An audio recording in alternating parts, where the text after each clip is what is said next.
నమస్తే. ఇప్పుడు మీరు చూడబోతున్న వీడియో ఖచ్చితంగా మీకు ఉపయోగపడుతుంది, నచ్చుతుంది కూడా. మరి మీకు నచ్చిన విషయం నాకు తెలియాలి అంటే ఈ వీడియోని మీరు లైక్ చేయాలి, షేర్ చేయాలి, అలాగే మన ఛానల్ని సబ్స్క్రైబ్ చేయాలి. మీ సపోర్ట్ని నాకు అందిస్తారు కదా. ఓకే, ఇప్పుడు వీడియోని స్టార్ట్ చేద్దాం. నమస్తే, వెల్కమ్ టు అవర్ ఛానల్. నేను పద్మిని. ప్రస్తుతంతో పాటు ప్రముఖ ఆధ్యాత్మికవేత్త, వాస్తు జ్యోతిష పండితులు, లలిత ఉపాసకులు, వాస్తు జ్యోతిష శిక్షణ నిపుణులు బ్రహ్మశ్రీ నానాజీ పట్నాయక్ గారు మనతో పాటు ఉన్నారు. మాట్లాడదాం. సార్ నమస్తే. సార్ శ్రీమాత్రే నమః. సార్ ఎలా ఉన్నారు సార్? అద్భుతంగా ఉన్నాను. మన ప్రేక్షకులందరూ కూడా అద్భుతంగా ఉండాలని కోరుకుంటున్నాను. తప్పకుండా తప్పకుండా. నిన్న చాలా వైభవంగా యావత్ దేశం అంతా కూడా పండగ జరుపుకున్నటువంటి రాముడి గూస్ బంప్స్. జై శ్రీరామ్. అవును, రాముని ఆగమనం చాలా చాలా అత్యద్భుతంగా జరిగింది. ఎందుకంటే ఎక్కడ చూసినా ఎక్కడ విన్నా అదే వైబ్రేషన్, అదే ఇది. చాలా అసలు అంటే ఇక్కడే ఇలా ఉంటే అయోధ్యలో ఎలా ఉంటుందో అలాగే నిన్న ఈవినింగ్ కూడా దీపావళి పండుగ చేసుకున్నారు చాలా మంది. చాలా మంది చేశారు, చాలా మంది పటాసులు కాల్చారు, దీపాలు పెట్టడం. అసలు చాలా. ఎందుకంటే నాకు ఒక చిన్న సంఘటన, నేను దగ్గరికి వెళ్తూ ఉంటే ఒక అతను బైక్ ఒక జెండా పెట్టుకుని చర్రని వెళ్తుంటే నాకు అది చూస్తేనే భలే అనిపించింది. అంటే ఆ భక్తి, అతను భక్తిని చూపించే విధానం, అబ్బా నిజంగా ఎంత భక్తి అబ్బాయికి అనిపించింది నాకు. సికింద్రాబాద్ లో వెళ్తూ ఉంటే కనబడింది నాకు పొద్దున. ఏ ఇంట్లో వినపడిన జై శ్రీరామ్ జై శ్రీరామ్ జై శ్రీరామ్ ఇవే. ఏ వీధిలో ఏ ఇంట్లో చూసినా అసలు అంటే అది పలుకుతుంటే ఆనందం వస్తుందండి. యాక్చువల్గా ఎందుకు పలుకుతారంటే జై శ్రీరామ్ అలవాటు పడ్డ వాళ్ళు ఎందుకు అలా అంటుంటారు అంటే ఏదైనా ఒక బాగా అంటే నామస్మరణ, అందులో పర్టికులర్ గా జై అనే పదంతో వచ్చేది ఏంటంటే ఒక ఎనర్జీని ఫామ్ చేస్తుంది. Beautiful beautiful. దీనికి కారకులైనటువంటి వాళ్ళందరికీ కూడా అందరి ఆకాంక్ష, ఎండ్ ఆఫ్ ది డే కోటాను కోట్ల మంది ఆకాంక్ష, వారి ఆకాంక్ష నెరవేరింది. అలాగే పురాణ పురుషుడిగా అభివర్ణించాలి మోదీ గారిని ఖచ్చితంగా. ఎగ్జాక్ట్లీ. ఆయనకు కూడా కారణ జన్ముడు అంటే దీనికోసమే ఆయన పుట్టాడేమో అన్నట్టుగా. అద్భుతం సార్. అయితే ఇంకొక పాయింట్, ఆయన birthday September 17th 8 date of birth వస్తుంది. అలాగే ఈ ఇయర్ కూడా 8 తో రూల్ చేయబడేటటువంటి ఇయర్.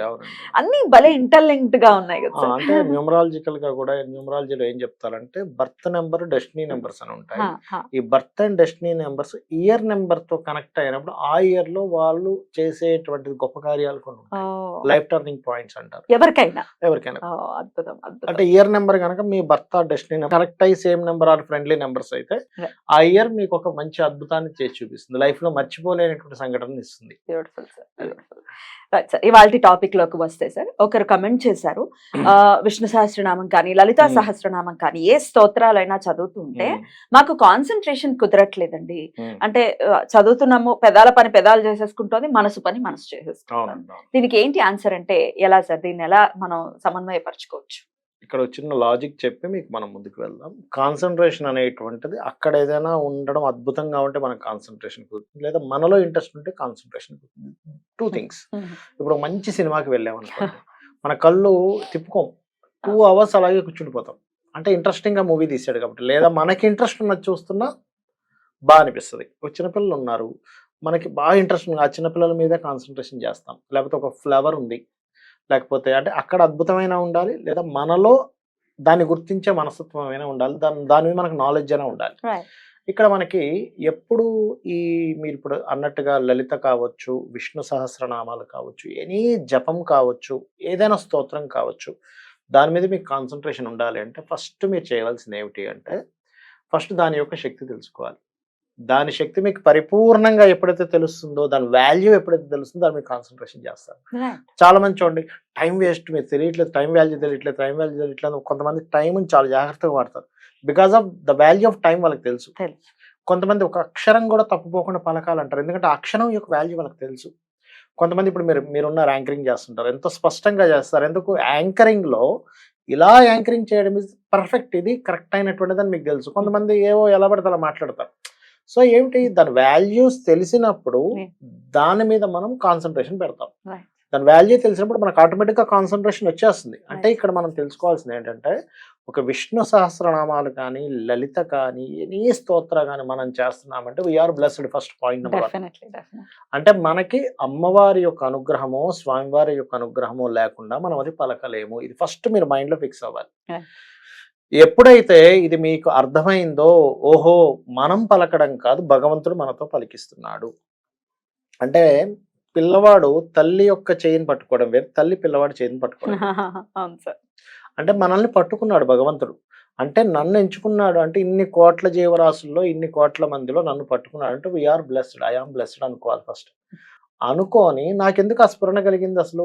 ఇప్పుడు చాలా మంది చూడండి, కొన్ని బ్రాహ్మణ కుటుంబాల్లో కూడా తల్లిదండ్రులు చెప్తూనే ఉంటారు, అరే నువ్వు సంధ్యావందనం చేయాలి, ఈ స్తోత్రం చేయి, ఆ స్తోత్రం చేయండి, చేయని వాళ్ళు ఉంటారు. చేయని వాళ్ళు. అసలు ఎటువంటి బ్యాక్గ్రౌండ్ లేకుండా, అంటే ఇంట్లో తల్లిదండ్రులు పెద్దగా ఆధ్యాత్మికమైనటువంటి సాధనలు ఏమీ చేయకుండా కూడా అబ్బాయికి అమ్మాయికి వచ్చేస్తుంది ఆటోమేటిక్ కొంతమందికి. సుకృతం సార్ అది? అది పూర్వజన్మ సుకృతం. నేను చెప్పేది అదే. ఇప్పుడు మ్మ్. ఎలా అంటే అసలు మా తల్లిదండ్రి అసలు మా తాతగారికి ఇలా వాళ్ళకి ఎవరికి లేదండి, కానీ నాకు వచ్చిందండి అని చెప్తారు. అబ్బాయి కావచ్చు అమ్మాయి కావచ్చు. అంటే దాని అర్థం ఏమిటి? ఇక్కడ తల్లిదండ్రులు చెప్పినా రావట్లేదు, అక్కడ చెప్పకపోయినా వస్తుంది. అంటే దాని అర్థం ఏంటి? పూర్వజన్మ వాసన.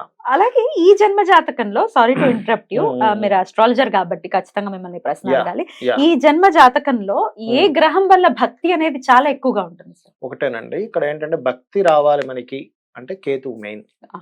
అండ్ పంచమాధిపతి. ఉపాసన చేయాలంటే పంచమం యాక్టివేషన్ లో ఉంటే ఎవరికైనా సరే పంచమ యాక్టివేషన్ లో ఉన్న దశ నడిచింది, ఉపాసనలోకి వెళ్ళిపోతారు.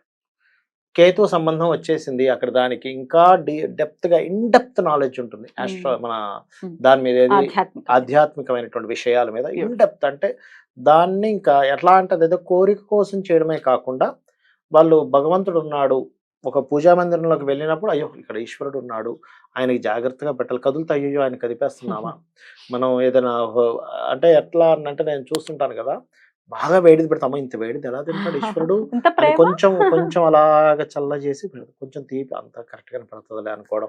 ఇంకొంచెం నేను అంటే ఈశ్వరుడు నిజంగా తింటాడనేటువంటి భావనతో నేను కొంచెం కాజు ఎక్కువ వేస్తాను. అంటే ఈశ్వరుడు తింటాడనే భావంతో, ఏదో నేను తింటానని భావంతో కాదు, కొంచెం కాజు ఎక్కువ వేద్దాం, కొంచెం ఆవు నెయ్యి, మంచి ఆవు నెయ్యి చేస్తే ఇంకా బాగా టేస్ట్ ఉంటదేమో, ఆ భావంతో చేస్తారు అట్లా. మీరు చెప్తుంటే ఆ ప్రేమకి అంత ప్రేమించాలి మరి, మన బిడ్డలాగా ప్రేమించినప్పుడే కదా. ఎందుకంటే ఆయన ప్రతి సెకండ్ మనల్ని ప్రేమిస్తున్నాడు. నువ్వు ప్రతి సెకండ్ ప్రేమించే భగవంతుణ్ణి కొంచెం సేపైనా నువ్వు ప్రేమించాలి. అసలు ఏమి ఇవ్వగలం ఆయనకి? ఆయన సృష్టించినవి ఇవన్నీ, మనం ఏమి ఇవ్వగలం? ప్రేమ తప్ప. స్వామిని ఎంత భక్తిపూర్వకంగా చూడాలా అనేది ఆ ఫీలింగ్ వచ్చేసి చాలా అద్భుతంగా చెప్పారు.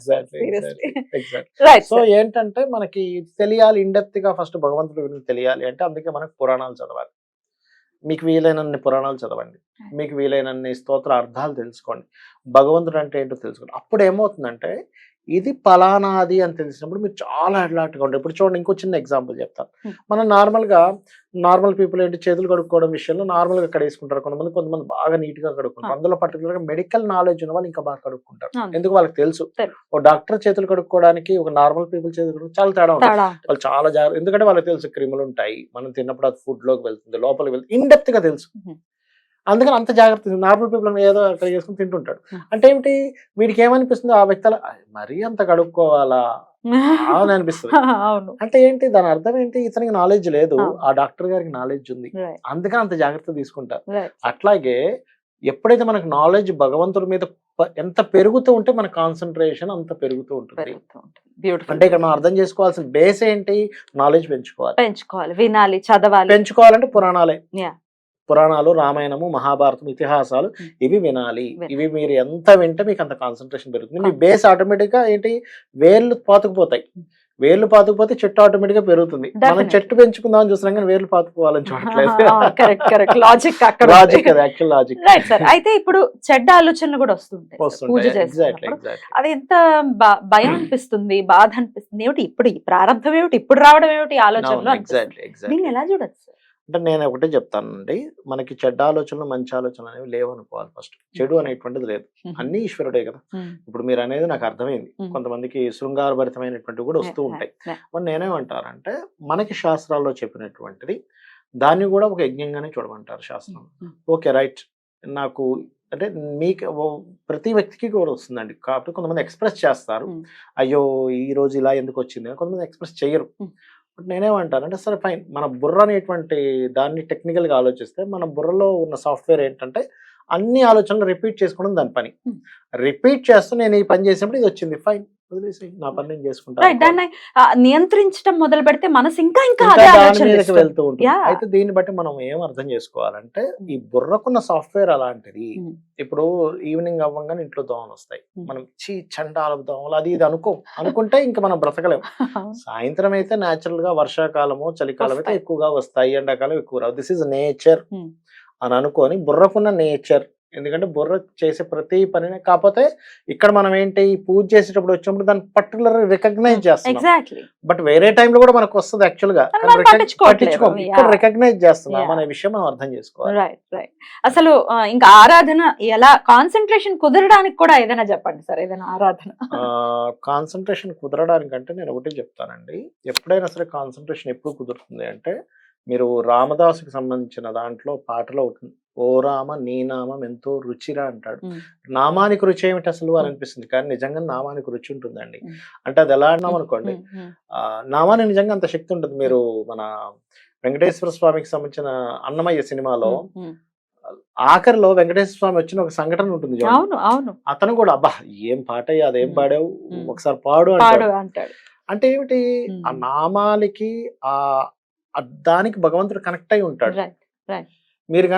మీరు కాన్సన్ట్రేషన్ చేసి ఈ నామం ఎంత గొప్పగా ఉందో, విష్ణు అనే నామం ఎంత గొప్పగా ఉంది, అసలు పలుకుతుంది ఎంత బాగుంటుంది, శ్రీమాత్రే నమః అంటే ఎంత బాగుంటుంది అని మనం అనుకుంటున్నాం అనుకోండి, దాన్ని అర్థం చేసుకొని మనకు నిజంగా టేస్ట్ గా అనిపిస్తుంది. టేస్ట్ గా అయినప్పుడు కాన్సన్ట్రేషన్ ఆటోమేటిక్ గా కుదురుతుంది. కుదురుతుంది. ఓకే. ఇక్కడ రెండు విషయాలు ఇక్కడ బేస్ తెలుసుకోవాలి. పురాణాలు ఎక్కువగా వినాలి, భగవంతుడి గురించి ఎక్కువగా తెలుసుకోవాలి, ప్లస్ నామం యొక్క టేస్ట్ మనం ప్రాక్టికల్ గా తెలుసుకోవాలి. ఇదేదో చేస్తాం కాన్సన్ట్రేషన్ కుదరమంటే అది అదే అయ్యేటటువంటి పని కాదు.